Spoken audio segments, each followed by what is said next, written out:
Šašava princezice. Kakva je to zamka, ako možeš poželjeti izlaz iz nje? Čini se da smo ostale samo ti i ja. Ali ne zadugo. Vidiš, draga, znam što pokreće ljude, Njihove mračne porive, najveće strahove i znam da se tvoj najveći strah upravo ostvario. Ti naviku si stekla da uz tebe netko je, čim zagusti da spasete i svake nevolje. Al oko sebe pogledaj, tu nikog nema, ne. I strah taj tvoj, strah velik je, sad se ostvaruje. To što sama ovdje sam ne znači poraz moj, jer samo hrabra trebam bit i kraj to bit će tvoj.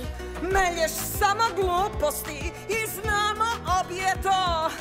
Ne bojim se, ja borit se. Al mala, nećeš zadugo.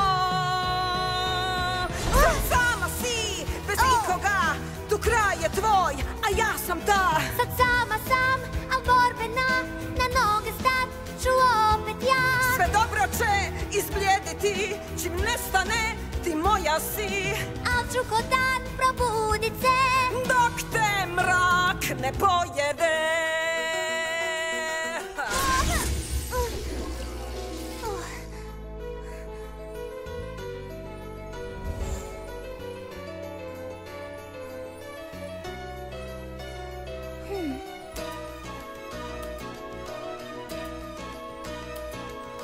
Nikada tu sponu znaj, ti nećeš spoznati. Od ljubavi što dijeliš je, ko čelik snažna si. Dok ljubav svojih najdražih u srcu čuvam ja. Sam mrak ću tvoj odagnati tim uspomenama. Moj mrak će te dokrajčiti, dok svjetla blijed je trak. Pokazat ću ti pravu moć, svoj zadnji udarac. Čarolije si uzalud sve pokušala zle. Kako je to moguće? Jer ja sad borim se za sve. Sad sama sam, al svjetlo sja, u mraku da mi snage da. Još malo si, pa kako to? A mnogo sam, ja iznad tog, da mala sam i sama tu. Al našla sam moć potrebnu i ljubav da mi snage da dočekam tvoj kraj.